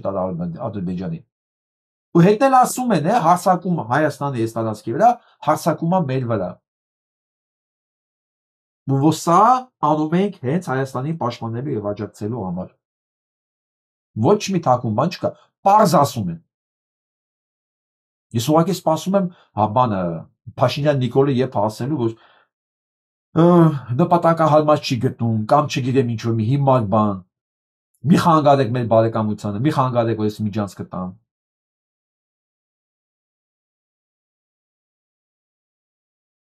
Հասանք ստեղ, ամենակարևորին։ 2 июня и новые атаки на аэродромы, подлодки и флот. И штаб Северного флота горит. Атомные подлодки России под ударом. Атакованы ядерные объекты Мордора. 41 стратегический бомбардировщик уничтожен. У нас война началась в Оленегорске. Страшно же. Очень же страшно. Этой ночью СБУ атаковала еще 2 аэродрома, Борисоглебск и Украинку. Было горячо. Там смотри, горит еще. Вот самолет догорает. Один. И таких еще 7 штук. Сейчас водой заправлюсь, поеду еще один самолет дотушивать. Вообще просто. За двое суток атаковано уже 7 аэродромов России. Оленья, Белая, Дягилево, Иваново, Воскресенск, Украинка и Борисоглебск. Сумма ущерба 7 миллиардов долларов. Вон дрон полетел. Там и подзарывается, и взрывает. Много дронов летать начали. Это русский Перл-Харбор. Оце так файно виглядає зараз аеродром Білая. Стратегічна ворожа авіація. Самая мощная атака СБУ на аэродром России, Северный флот с ядерными подлодками России продолжается. 2 июня, друзья. Եվ արդեն լսել եք, որ 2 օր ուկրաինական դրոնները մեծ հարձակում են իրականացել Ռուսաստանի տարածքում, խորքելու միջև Մուրմանսկ։ Դեռ մոտ նայեք Ուկրաինան որտեղ է, դա Ռուսաստանի հարավի պանսում է, չենք։ Միջև Մուրմանսկ, միջև բան, հյուսային օվկիանոս ներերը։ Ու մեծ պայթյուններ են եղել նաև ատոմային սուզանավների տարածքում։ Պետք է ասեմ, որ ատոմային սուզանավների ոչ մի բան չի եղել, բայց պայթյուններ եղել են։ Հարցը սա չի, հարցը ուղղակի ապացուցեցին, որ մենք ընդդեմ կարող ենք հասնել։ Բացի դրանից 7 օդանավակայան են ավիրել, բարի իմաստով 41 կորզանիչներ իրենց հետ տանելով։ Ես այս ինֆորմացիան, որ լսեցի մանրամասն, ես ոչ թե մտածում եմ իրանք ոնց են հասել, ոնց են իրականացել դա տեխնիկական ուրիշ կողմ է, մենք դա մասին անպայման խոսելու ենք։ Ես դա ուրիշ կողմը նայեցի, երբ որ մանավանդ իմացա, որ այս միջոցառումը պատրաստվել է 1.5 տարի։ Եթե նման միջոցառում կազմակերպվել է 1.5 տարի, ու ռուսական հետախուզությունը սա մասին չգիտեր, սա գիտեք ինչի մասին է վկայում, որ ռուսական հետախուզություն գոյություն չունի։ Այն ինչ որ իրանք անում են, սրա հեռախոսը լսեն, նրա Facebook-ը կարդան, Այն ասեն էս ինչա խոսացել, խաղաղության մասին խոսացել է գնան։ Այս կարգի բաներով զբաղվելը դա հետախուզություն չի։ Սա նշանակում է պետություն գոյություն չունի։ Տեսեք, այն ինչ որ 41 ռմբակոծիչ վերացրել են, սա մեծ հարված է ռազմական իմաստով, որովհետև ասում են 7 միլիարդի վնաս, անես չէ, որ 7 միլիարդ ծախսեց ինքը դա վերականգնելու է։ Բոլորովին, դա չվերականգնվող է, որովհետև դա, բան ինչ ասեմ, նավթ չի, էլի, որ ունենաս նավթ, ասենք այս 7 մի բան չի 7 միլիարդ 10 գնես, դա չվերականգնվող կորուստ է, որովհետև այդ տեխնոլոգիաները, այդ արտադրությունները, այդ հնարավորությունները Ռուսաստանը չունի։ Այսինքն ինքը զրկվել է իր օդային պարտի 35-ից 40% տարբեր հաշվարկներով, հա։ Այսինքն միջուկային զենք կրող, որոնք կարող են միջուկային տակտիկական զենք կրել։ Հիմնական, որը կարող են ռմբակոծել, ասենք, մինչև Եվրոպա, մինչև Ամերիկայի Միացյալ Նահանգները։ Այսինքն այդ պարտի 35%-ը որոշ առումներով ասում մինչև 40, ես 35-ն եմ վերցնում։ Հա, վերացել է։ Իսկ այն մյուս 35-ը թե աշխատում է, թե չի աշխատում, ես չգիտեմ, բայց սա չի նույնիսկ էականը։ Էականն այն է, որ հնարավոր է Ռուսաստանի տարածքում այսպիսի միջոցառում իրականացնել, դարյուկես պլանավոր է, ու ռուսական հետախուզությունը, հակահետախուզությունը չիմանա սրա մասին։ Հակահետախուզությունը կարծեմ գրոյի երկրորդ բաժինն է։ Ու չիմանար, սա նշանակում այլևս այնտեղ պետություն գոյություն չունի։ Սա նշանակում է, որ կարող է լինել ավելի վատ բաներ։ Շատ ավելի վատ բաներ, որտեղ մենք չգիտենք այս տարեկեսվա ընթացքում էլ ինչա կազմակերպվել, էլ ինչա պլանավորվել։ Որովհետև եթե Ուկրաինան արտադրում է արդեն դրոններ, որոնք կառավարվում են արհեստական բանականության կողմից, որոնք իրենք են մշակում իրենց թիրախը, խփեն թե չխփեն, իրենք են հասկանում սա արհեստական թիրախ է թե իրական թիրախ է, որոնք իրենք են ըստ եղանակի կողմնորոշվում բարձրությունն ու ցածրությունը եւ ոնց ինչ, եթե այդպիսի արդեն արտադրություն ունի Ուկրաինան, ու Ռուսաստան դրա մասին չգիտի, նշանակում այլևս Ռուսաստան գոյություն չունի։ Եթե գիտեր ու չէր հասկանում, որ այդ դրոնները նախատեսում են իրենց համար, էլի նշանակում է Ռուսաստան գոյություն չունի։ Եթե գիտեր, որ կա, եթե գիտեր, որ նախատեսում է իրենց համար ու չեն կարողացել կանխել, էլի նշանակում է ռուսական հակահետախուզություն գոյություն չունի։ Իսկ այս պատերազմում այս կարգի տերորիստական, ասենց ասեմ, տերորիստական չի այդեսա։ Այս կարգի հարձակումներով կարելի է ուղղակի ծնկի բերել Ռուսաստանը, կարելի է Կրեմլը պայթացնել։ Ցանկացած բունկեր կարելի է ավիրել։ Սա ընդ որում չի իրականացվել գերմանական տաուրուսների շնորհիվ։ Սա այս ինչ որ կա, ինչ որ արել են ուկրաինացիները, որ համատում են Պերլ Հարբորի հետ, որտեղ ճապոնական ինքնաթիռները դա Հավայան կղզիներում ծովածոցա Պերլ Հարբորը, որտեղ ճապոնական ավիացիան խորտակեց ամբողջ նավատորմը ամերիկյան, որտեղ էր, դրանից հետո կիրառվեց այդ ատոմային ռումբերը Ճապոնիայի վրա։ Եթե սա իրականացեց Ուկրաինան զուտ իր միջոցներով, դրոններով, դուք պատկերացեք, ասենք 1-2 ամսից ինչեր կարող է անի։ Կամ արդեն էս թեկուզ 1-2 շաբաթից, մենք չգիտենք, ասենք զուգահեռ էլ ինչ է պլանավորվել։ Մենք ընդհանրեն իմացանք, որ հոպլա փաստորեն որպեսզի նման հարձակում պետք լիներ, ոչ մի, ասենք, ավիակիր պետք չէր, ոչ մի հրթիռ պետք չէր, ընդհանրապես պետք էին սովորական բեռնատարներ, որոնք կարող էին գնալ Ռուսաստանի տարածքով պտտվել եւ պետք եղած տեղից տանիքը բացվեր եւ այդ դրոնները դուրս գային։ Մենք ինչ գիտենք հիմա հաջորդը ոնց է, այսօր ասում են ամբողջ Ռուսաստանի տարածքով մեծագույն խցանումներ է, որովհետեւ կանգնեցնում են բոլոր, պատկերացնում եք ինչ է նշանակում Ռուսաստանի տարածքում կանգնեցնել բոլոր բեռնատարներին։ Ամեն ինչ կանգնած է։ Բայց այդ ուշացած միջոցառումներ են, որովհետև նման ձևերով չի որ կանխարգելվում է ինֆորմացիա, ինֆորմացիա։ Եթե ինֆորմացիա չեն ունեցել, նշանակում է այլևս հակահետախուզություն չկա, նշանակում է կարելի է սպասել ավելի սոսկալի հետևանքների։ Այո, այսօր Զելենսկին կարողացավ կապիտուլացնել Ռուսաստանին։ Գոնե, ասենք, այս մակարդակում առաջին անգամը, որ ինքը գնալու է բանակցությունների, այսօր արդեն, եթե իհարկե բանակցությունները կայանան, որպես հաղթող, մինչև հիմա, մինչև բոլորին վերջերս, ամեն բանակցություններից առաջ Ռուսաստանն է ռմբակոծում Ուկրաինայի տարածքը բնակելի հատվածները, բնակելի, սպանում են մարդկանց, ոչ ձանով ճնշեր, ասենք, ուկրաինական կողմին։ Ես մենք առաջին անգամ վիճակը փոխվել է։ Հիմա գամ մեզ։ Ես մի պահ պատկերացրեցի նաև, որ եթե չկա հետախուզություն ու նման բան ալինում, ես ես հիշացնեմ Հայաստանի հակահետախուզությունը ով է ղեկավարում։ Հիշում եք այն անմեղ սունակին։ Չեք հիշում, հիմա ցույց տամ։ Պատկերացնում եք։ Մեր հակահետախուզությունը կախված է այս ցանց։ Հասկանում եք հիմա վտանգը, դուք հասկացաք չէ՞ ես ինչի նկատի ունեմ, լնայք, սանձն է։ Հիմա ես վստահ եմ էկրանի կողմից ասելու են, ես խոճապ եմ տարածում։ Հա, հենց ես խոճապ եմ ուզում տարածեմ։ Ես ուզում եմ, որ այսօրվանից ով մտածում է, որ մեր երկիրը անվտանգ վիճակում է, չքնի։ Որ ով իր անվտանգությունը կապել է Փաշինյան Նիկոլի հետ, չքնի, որովհետև անվտանգություն գոյություն չունի։ Եթե Ռուսաստանում կարող էր նման օպերացիա լինել, ես երաշխավորում եմ ու միշտ ասել եմ դրա համար։ Հայաստանում ինչքան օդանավակայան կա, այսօր Լապշինը ցույց էր տալիս Էրեբունի օդանավակայանում բոլոր օդանավերը բաց երկնքի տակ կանգնած։ Գիտեք ինչ էին գրում տակը։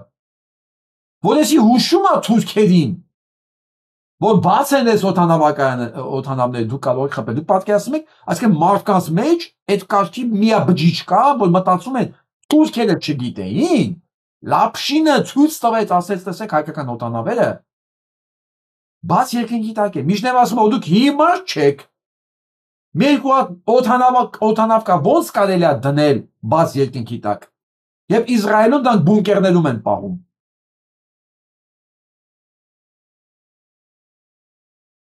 Հիմա ես գիտեմ նույն բան ինձ են ասելու։ Նույն բան ինձ են, ես խոճապ եմ տարածում։ Չէ, ես ձեզ ասում եմ։ Եթե մեկը սրա հետ է կապել իր անվտանգությունը, ու այսօր փաստացի ինքն է Հայաստանի հակահետախուզությունը, որպեսզի ասենք մենք իմանանք թշնամին ինչա պլանավորում Հայաստանում, ինքը պետք է մեզ տեղեկացնի, պատկերացրեք կառույցը ինքն է ղեկավարում։ Մարդը մասնագիտական փորձ, գիտելիք, կրթություն, ոչ մի բան չունի, ուղղակի դեպի լուսապարկա բերել դրել են այդտեղ, ասել են Հայաստանի հակահետախուզությունը վերջ դու պիտի տապալես, այսինքն քանի դու ունդեղ ես, մենք հաստատ հակահետախուզություն չունենք։ Էս է էլի։ Դուք պատկերացրեք ինչ կարա լինի Հայաստանի հետ։ Մտնայք մեր ԱԱԾ-ն ինչ անում, ինչով է զբաղված։ Նայեք ինձ։ Մեր այս երիչերիները ինչով են զբաղված, իրենց գործառույթը ինչ է։ Մենք հələ որ իրանք ինչ ուզում են անեն, հələ որ մամուլից ենք իմանում։ Դուք հիշում եք, որ բանի հարցակումների մասին, Խոզնավարի հարցակումների մասին, Պաշտպանության նախարարից մամուլից եմ իմացել։ Հիշում եք, այտենց է լինելու։ Այտենց է լինելու, այդ անասուն են ասում, մամուլից ենք իմացել։ Ու ասելուց հետո ինքը դեռ գործի է։ Ինքը նստածել է պաշտպան։ Այո, ես հիմա ձեզ ուզում եմ խոճապի մեջ գցեմ, որ ասում դուք իրավունք չունեք հանգիստ գնելու։ Ոչ մեկ Հայաստանում չի կարող հանգիստ գնել, քանի դեռ այս կառավարությունը, պաշտպանության այս նախարարը, այս հակահետախուզությունը, հետախուզությունը, ԱԱԾ-ՄԱԱԾ սրանք են, որովհետև պատկերացրեցիք ինչ եղավ մի գիշերվա մեջ ռուսական, այն էլ դա Ռուսաստանն է, Հայաստանում այդ մեր երեխեքին անում ուղարկեցին քնելու Ջերմուկի հարձակումից առաջ սոտքում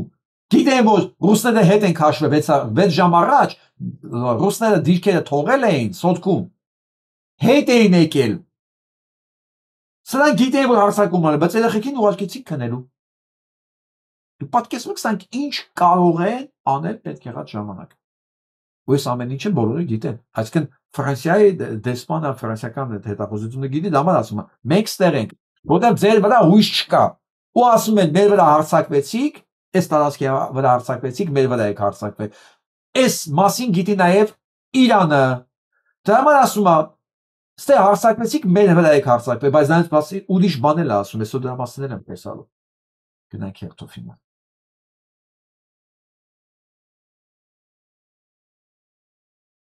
Տեղել ես գասնի։ Սա Բրիտանիան է։ Մեծ Բրիտանիայի վարչապետը Սարմերն ասում է, Բրիտանիան պատրաստում է պատերազմի։ Ոնց հաշվում ենք, ասում է 4 տարի հետո Ռուսաստանը հարձակվելու է նաև Բրիտանիայի վրա։ Իրենք լուրջ բոլորը պատրաստում են պատերազմի, հələ տեսեք Ռուսաստանը ինչ վիճակում է, որտեղ է։ Հիմա Ուկրաինան է ջարդը փշուրանում, բայց իրանք պատրաստվում են։ Մենք ունենք պատերազմական իրավիճակ։ Թշնամի, որ ինքն ասում է, ես քեզ վերացնելու եմ, մենք պատերազմի չենք պատրաստում։ Մենք դնում ենք հույսներս։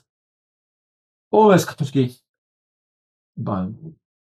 խատուտիկի տերևները քաշելով հիշում եք, չէ՞։ Այդ ռամաշկեն, խատուտիկը, ցած լյուբիտ, նի լյուբիտ, կարծակի չի արծակվի, էսի կփսկի մեզ չի փսկի, էսի կփսկի մեզ չի։ Այսից մոտավորապես մանկամիտ վիճակը։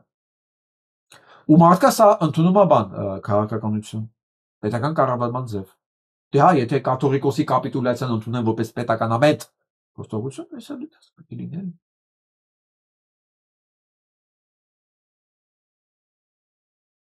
Այո, ովա, այո, դու պետք է լացես, դու պետք է շատ լացես։ Ալիևներս ես պետք է լացիլ է։ Ոնց պետք է դուք լացեք, ոնց պետք է դուք լացեք։ Դա իմ կամքից են կողմ լինելու։ Իմ կամքի։ Հիմա ամբողջ Z հայրենասերները ընկած իմ հարցի պատասխան են մանգալի։ Ով է այս ամեն ինչի պատասխանատուն։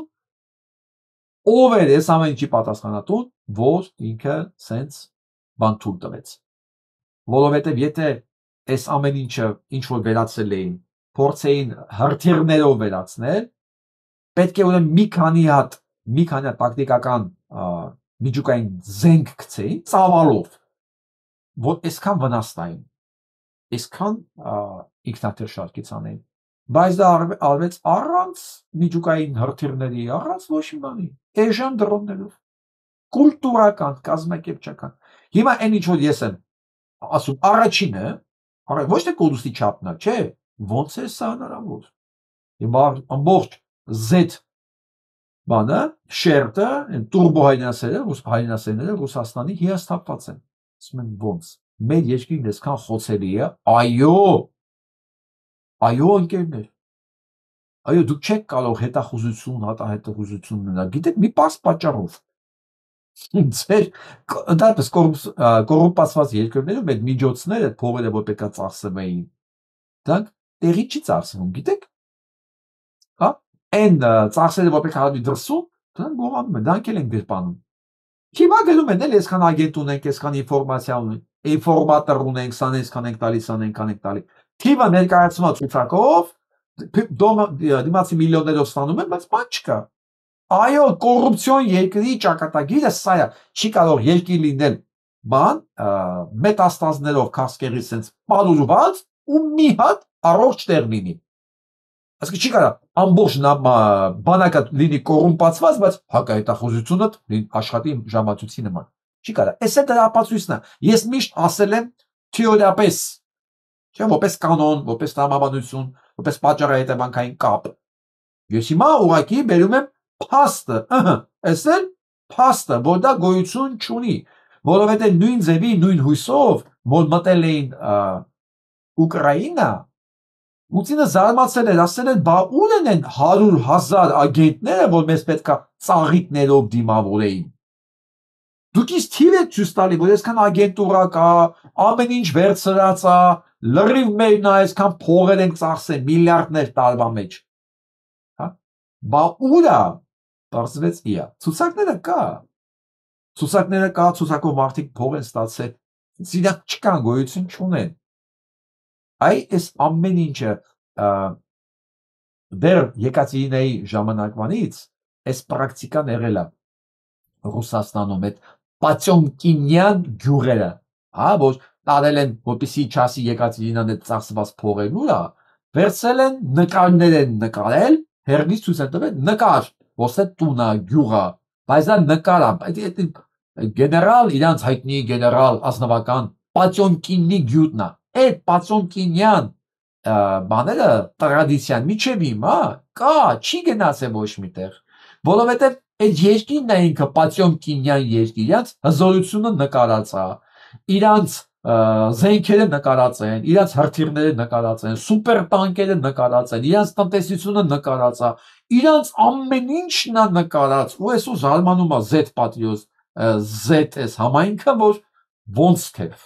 էս էլ էր նկարած, հա, դուք ինչ եք մտածում,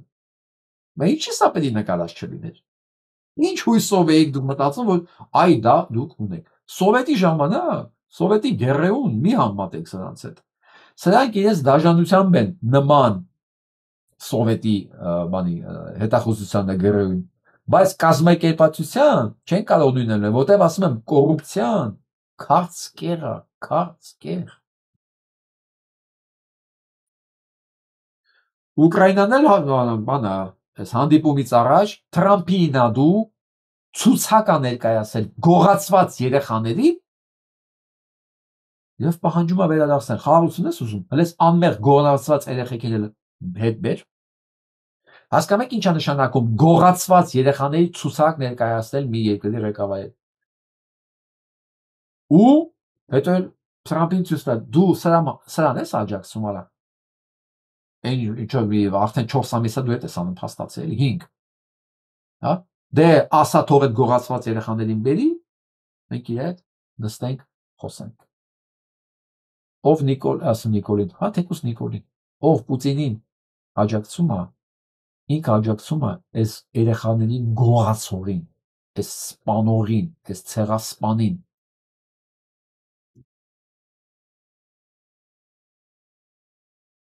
Եկանք Իրանին, հիշում եք չէ՞ ասում է Իրանը ասում է, ես պահում եմ տարածքը, ով կպավ Զանգեզուրի ինձ է կպնում, բայց հիմա հարց են տալի, ասում է Հայաստանի ԱԳՆ խելքը թռցրել է,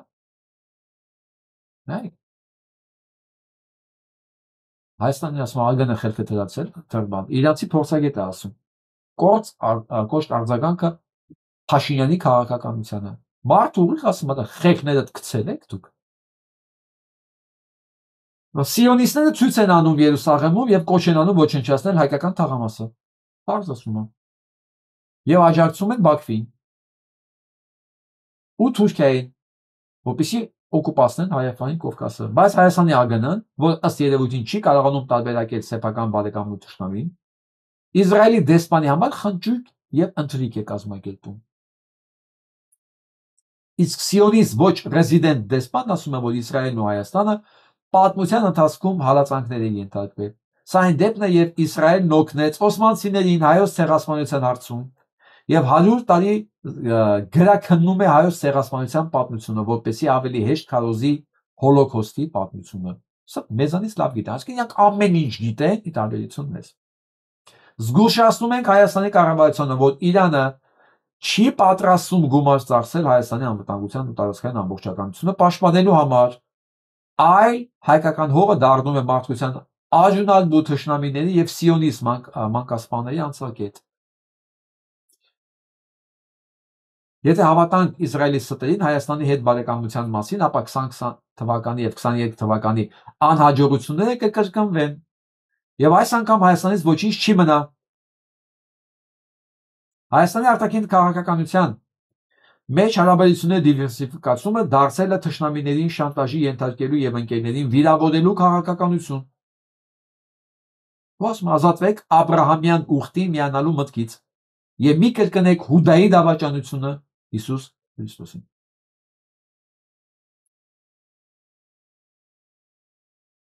Իր խոսքերը հաստատում է նաեւ Ադրբեջանի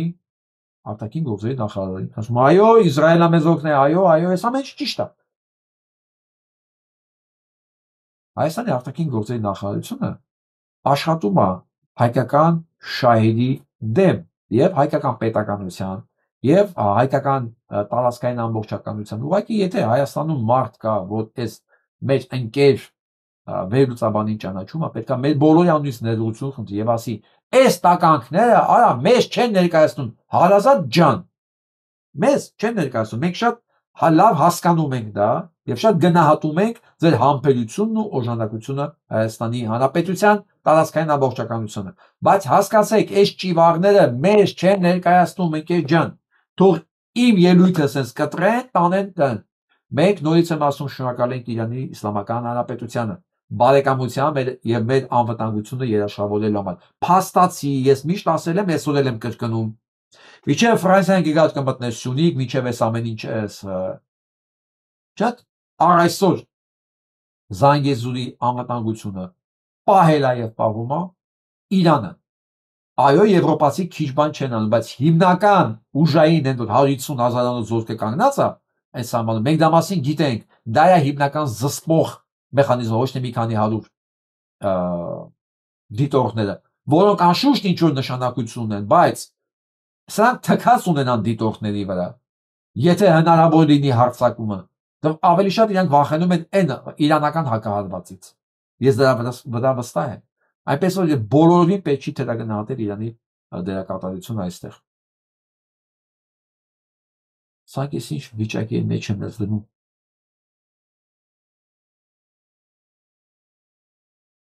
Հիմա գանք Հայաստան, գանք Երևան։ Այն որ ասում է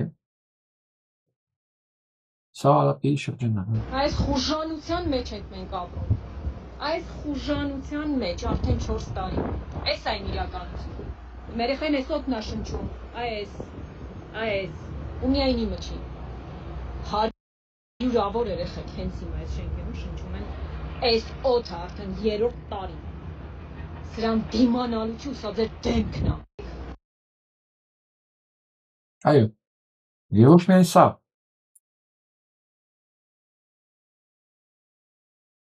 Շինարարական աշխատանքներ իրականացնելիս վնասվել է մետրոյի հանրապետության հրապարակ կայարանի պատը։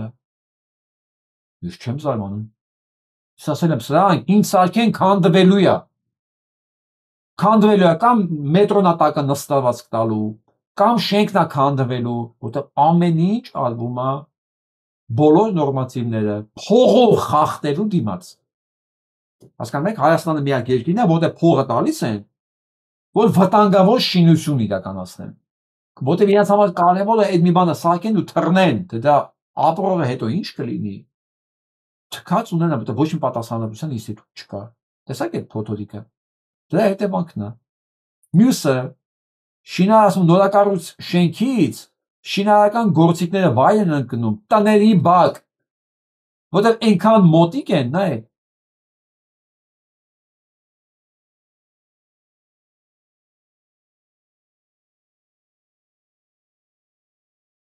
Նայեք, սա բյուրեղ թաղամասն է։ Սեփական տներից 5-6 մետրի վրա է գտնվում այս շենքը։ Պատկերացնեք, 5-6 մետրի վրա սենց հսկայական շենք են կառուցում։ Նայեք, այս էլ գործիքներն է, որ վերևից ընկնում են ներքև։ Ոչ մի նորմատիվներով ցանկով չի կարա այդ կանոններով 5-6 մետրի վրա այս հսկայական շինությունը լինի բնակելի մյուս տնից։ Չի կարող, որովհետև այդտեղ այդ տրանսպորտի երթևեկությունը պետք է ապահովել, այդ մեքենաների կայանատեղ պետք է լինի, հասկանում եք, ամեն մի հողատարածք ինքը կարծեմ մաքսիմում 30-ից 40% տարածքի կարա շինություն լինի։ Շինություն, ասկի եթե հողամասը 1000 մետր է, այդ 1000 մետրի վրա դու չես կարող ավելի կառուցել, քան օրինական հասնում է, դու չես 10,000 քառակուսի տուն կառուցես, որտեղ մարդիկ պետքա գնան գան, մեքենաներ պետքա գնան գան, մեքենաներ պետքա կայանվեն, սա նորմատիվներ է, բայց Հայաստանում թքած ունենան ամենաբարձր ծառից ցանկացած նորմատիվի վրա, հակառակ դեպքում չէին մտցնի ռաժոկով, կներեք այդ բառից համար, այդ բակում, որովհետև տեղը լավ է, բայց չվերցնենք մի քանի քառակուսի եւ դա միասնից երկնաքեր գցենք այդտեղ։ Գրողին թե ասենք մեկից ուրակը չի գնի մեկի գլխին։ Նորմալ եմ ասում։ Այն որ ես ասում եմ կոռուպցիա, հետախուզություն, հակահետախուզություն, ավելի վատը մեր մոտ է։ Սա մարդկանց ուղիղ կյանքի վտանգ է։ Վտանգ։ Այս սրանք իրաց գոյությունով, իրաց գործունեությունով աղետ են, ու այդ աղետը այսօր չի վերջանալու։ Որտեղ այս շենքերը քանդվելու են մի օր, չգիտեմ ինչի, հիշում եք այն մեքենան բարձած որ իջել էր խփել այդ տաներին, հա։ Սա մեծ հետևանքներ ունենալ այս ամեն ինչին։ Իրանց կառուցած մետրոներն էլ է քանդվելու։ Հիմա ասում Վաղդեմյան մետրոյի գլխին է շենք ուզում գցել։ Պատկերացնում եք ինչա լինելու այդ շենքի եւ մետրոյի, որ նստվածք տվեց։ Սրանք աղետ են, որոնք ապահովել են արդեն հաջորդ սերունդների համար հետևանք աղետները։ Ու եթե այս աղետի հնարավորությունից մեկը օգտվելով իրան այսօր լավ է զգում, այս համակարգի մեջ է փող աշխատում, ինքը թքած ունի սրա, ինքը ինձ համար նույն Նիկոլն է, ոչ մի տարբերություն չկա։ Ոչ մի տարբերություն, կոպիտ է հնչում, սա իրականությունն է։ Ոնց կարող է մարդը իմանալով հանդերձ որ ինքը հանցագործություն է անում, հա, սերունդների նկատմամբ հանցագործություն անում, այդ տան ապօրի նկատմամբ ապագա հանցագործություն անում։ Այդ մեքենան չի կարողանալու բարձրանալ, որովհետև անիմերը լավը չի, ինքը մաշված է։ Մի օր կտրակի գար տաներով ավիրելով 4 հատ մեքենա է, չէ՞ բարը թե 3 հատ։ Մի հատ երեխու հազիվ էին հասել փրկեին, կարող է չփրկեին մեջից, կարող է էմյուսների մեջ էլ մարդիկ լինեին, կարող է այդ տունը, այդ մեքենան գարմատներ տաներն ավիրելով գնար, մարս սպաներ ընդ։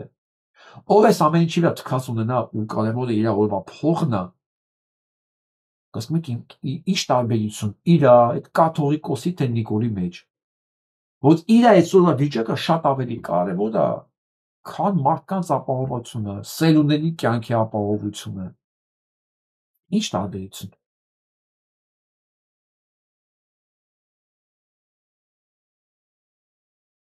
Ես մի բան եմ ուզում ցույց այսօր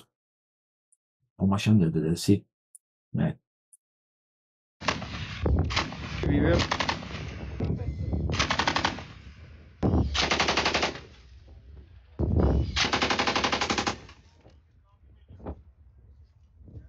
Սրանք այդ ավտոմատ համակարգերն են, որոնք ինքնուրույն կրակում են։ Ու սա գիտեք երբ կարող է լինել։ Սա պետք է փորձարկում է։ Սա գիտեք երբ կարող է լինել։ Դեռ 10 տարի առաջ։ Ապրիլյան պատերազմից առաջ։ Կարող է լինել։ Ես տեսել եմ այս համակարգերը ցուցահանդեսում։ Դա ռեալ բան է։ Ավելի շուտ 12 թվականին, 13 տարի առաջ։ Ավելին, հենց մարդ կամերա է դրած, կամերան ֆիքսում է սենսորով, որտեղ է շարժվում, ու թնդանոթը հետը պատտվում էր։ Սա Ուկրաինան պատերազմի մեջ լինելով հանդերձ, ինք կարողանում է դրոններ ստեղծի, որոնք 2-3 հազար կիլոմետր են կողմ, արհեստական բանականության շնորհիվ կարողանում են գնալ ու 7 միլիարդ դոլարի վնաս տա։ Եթե 7 միլիարդ դոլարի, պատկերացնում եք ինչ է 7 միլիարդ դոլարի վնասը։ Նշանակում է, եթե այդպես բան լինի Ադրբեջանում, Ադրբեջանը կզրկվի ամեն ինչից։ Ամեն ինչից։ Ինքը ոտից գլուխ մի 7 միլիարդ դոլարի զենք ունենա։ Կզրկվի ամեն ինչից։ Այսինքն իրանք միան զինաթափել են մի ամբողջ բանը։ Ադրբեջան։ Իրանք դա մեկ այսօր ուրախանում են, որ նա թնդանոթ ենք տեսել, ինքը կրակում է։ Գիտեք ինչ ենք ուրախանում, թե դա չունենք։ Հասկանում եք որտեղ ենք։ Ընդհանրապես մենք ինչով ենք զբաղված։ Այդ չեմ ասում, որ այնքան հին է, այս թնդանոթը միջև սի կրակել, այն դրոնը վերևից կվերացնի դրան։ Կամ ով ասե, որ թշնամին գալու է ոտով, որ այս թնդանոթներն աշխատի։ Չէ, թշնամին հերմից ամեն ինչ ավիրելու է։ Հետո ասես քայլելով գա առանց դիմադրության, ինչ թնդանոթ, ինչ բան։ Ոնց ավիրելու, ես ասեցի ձեզ ոնց ավիրելու, ես ցույց տվեցի, չէ՞ մեր անվտանգությունը ապահովում։ Հիշում եք։ Չմոռանաք հանկարծ։ Ինքը մեր անվտանգությունն է ապահովում։ Ինչ թնդանում, ժողովուրդ։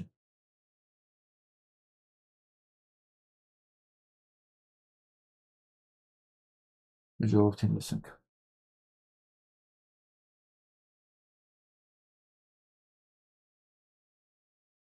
Այշ։ Մեկը Ինչպես եք վերաբերվում Նիկոլ Փաշինյանի կողմից։ Եկեղեցու դեմ արշավի։ Պիտի քֆուր տամ ես, ավելի լավ է չտամ էլի։ Շատ վատ։ Շտապում եմ ուղակի կներեք, շատ վատ։ Շատ վատ։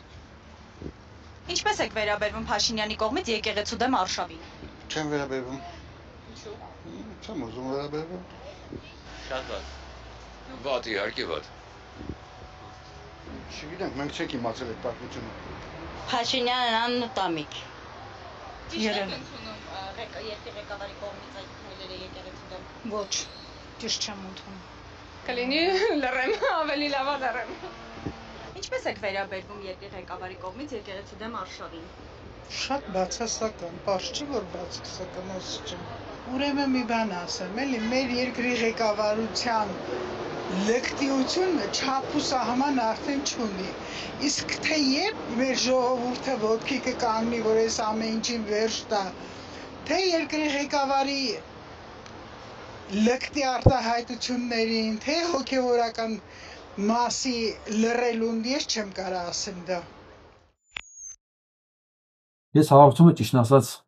այս տողերով է ուզում սկսեի, ընկած սկսեցի Գադեգինի վրա բացմանալու մոռացա, որ ասում է երկրի վրա չկա ավելի զզվելի կենթանի, քան իդիոտ, ասում է, որը հասել է իշխանության։ Սա հայտնի դերասան Ֆիլատովն է ասում։ Իսկ հիմա ուզում եմ մեկ այլ դերասանի լսենք, որովհետև չասեն ռուսներին չեն սիրում, ասում ռուսների եմ ցիտում։ Սա իրենք իմ սիրած ռուսներն են։ Լսենք այս մյուս սիրած դերասան Կարաչենցևն ինչ ասում։ Ասում է դժբախտաբար մենք սովորել ենք։ К великому сожалению, не просто потому, что век инфантильный. Ասում ոչ թե ասում է դառն է ինֆանտիլ։ А нас научили так. Нам Մեզ սովորեցել են այդպեսին։ удобно так жить. Մեզ հարմար է այդպես ապրել են։ Ежели я существую в детском саду, то значит я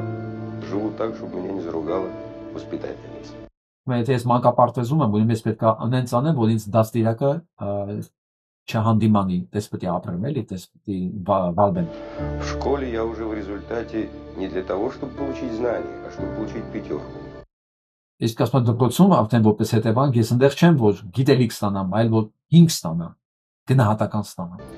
В институте я не буду писать так, как я думаю, я буду писать так, как думает педагог. Я говорю, Եվ ասում եմ բնականաբար համալսարանում ես չեմ գրի ինձ ոնց որ ես եմ մտածում։ Ես կգրեմ ինձ ոնց որ սպասում եմ որ դասատուն ինձանից, որ ես հենց այդպեսին գրեմ։ специально сужая и обостряя, значит, ситуацию для того, чтобы получить хороший диплом и хорошо распределиться. Ասում եմ այդպես եմ անում, որ ես ստանամ լավ դիպլոմ եւ կարողանամ լավ աշխատանք գտնել։ Потом я себя начинаю так же вести на работе. Ես հետո ինձ պահում եմ աշխատանքի միջավայրում, лаборатории. И мы тем самым настолько забиваем в себе самостоятельность, настолько забиваем в себе собственное мнение, мышление. Եվ այդ ձևով այնքան ենք խեղդում մեր մեջ ինքնությունն ու սեփական մտածելակերպը, Который иногда трудно, иногда опасно,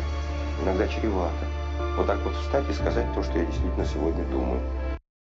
Արդյունքում ասում եմ, դա շատ դժվար, վտանգավոր, որ կանգնես, ասես այն ինչ որ դու Я մտածում могу ես։ сам заблуждаться, может быть, я не прав, я же еще не Ասում ես արդյունքում կարող ես սխալ լինեմ, ասում ես, կարող եմ մոլորվել։ знаю, я же... Может, лучше промолчать и просидеть тихонько, а потом Ասում եմ,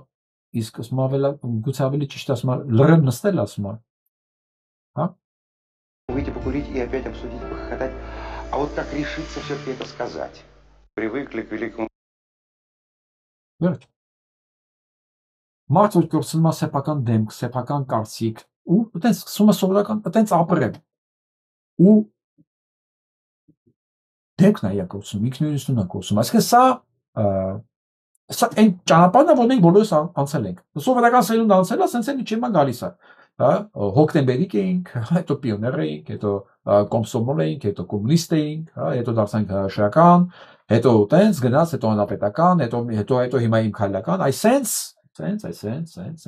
ու կուսակցականացված է համալսարանները, դպրոցները, մեր ամբողջ կյանքն է տենց գնում ոչ թե սեփական ինդիվիդու ձևավորելու, այլ ինչպես ասես խելոք մնա, որպեսզի դաստիարակը չխորսա, հետո դպրոցում լավ գնահատական ստանաս, հետո լավ դիպլոմ ստանաս, հետո աշխատանքի տեղը, դու արդեն դու չգիտես դու ինքն էլ ով ես։ Դու կարող ես լինել սուբյեկտ։ Հետո ես կասեմ սուս մնա քաղաքականությամբ զբաղվի, մի քաղաքական ասա, հիշում եք, չէ՞, մեզ ամբողջ այս հանրապետական այս հոտը այս կուսակցությունը Քոչյանից սկսած մեզ բամփել են, ես որ ասում ամբողջ ժողովրդի, որ հանկարծ քաղաքականության մասին ոչ մի խոսք չլինի, չքաղաքականացնենք, տներում ասել են քաղաքականությունը անբարոյականությունն է, դուք գործ չունեք, աղբե, թողեք մենք ինչ ուզում ենք անենք։ Հասկանում եք։ Ու հետևանքներն էս պետք է լիներ։ Ու կան Ռուսաստանում խելոք մարդիկ, որ դա հասկանում են, մեկն էլ ինքն է։ Ֆիլատովն է ինքն է,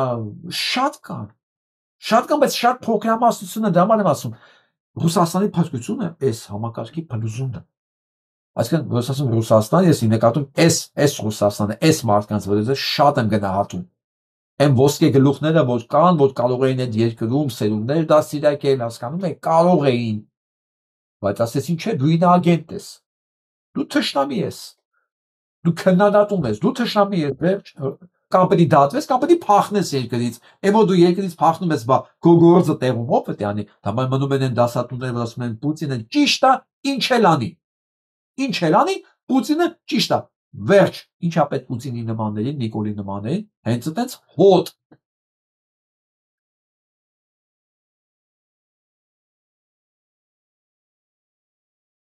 Բա ինչ անենք։ Եվ վերադառնանք ինքներս մեզ։ Գիտեք, բուդդիզմի մեջ կատարելությունը գիտեք որն է։ Կատարելությունը։ Որոնք ուզում են հասնել կատարելության։ Չծիծաղակ։ Վերադառնալ մանկություն։ Երեխեքի նման դառնալ մաքուր ու ջինջ։ Մարզ ու ազնիվ։ Դա բուդդիզմի մեջ դա համարվում է կատարելություն։ Այո, հավատացեք, որ դա կատարելությունն է։ Չեք հավատում, լսեք։ Ամռան գիշեր, մարման գիշեր, լուսնագն անուշ կշողեր,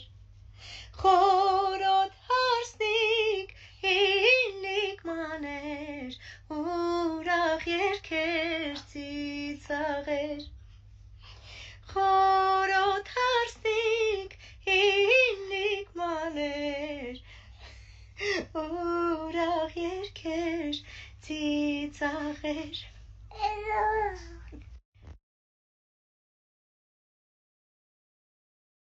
Այստեղ են խոսք չի հասկանում։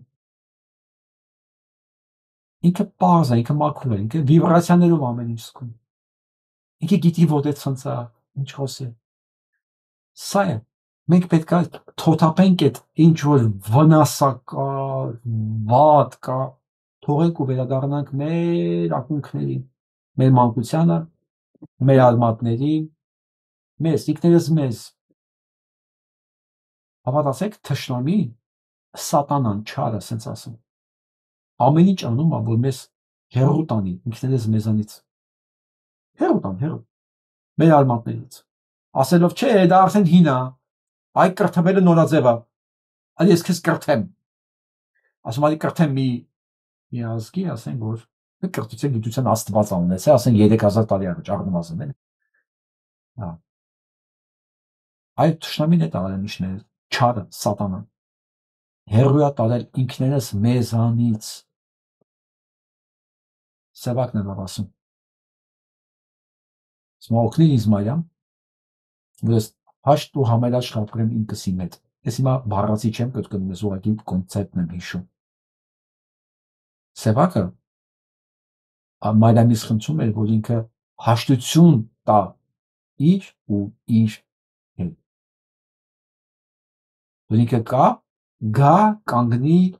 հարմոնիայի մեջ իր իրական եսի հետ։ Բարդ ճանապարհ է, շատ, բայց ուրիշ տարբերակ չկա։ Եթե մենք կարողանանք, եթե մեր կամքն ու բարոյականություն բավարարի, չեմ ասում կամքա պետք եւ բարոյականություն, որ չշեղվենք ինձ ինչ որ մեզ պետք է, այսինքն ոչ թե մեզ պետք է ինչ որ մեր իրականն է։ Մեզ պետք չի դա սովորել, մեր մեջ կա դա։ Ընդամենը կամքա պետք ու բարոյականություն հավատարիմ մնալու այդ ամեն ինչին։ Այն ժամանակ ամեն ինչ լավ կլինի։ Եթե չէ, դե Այսօր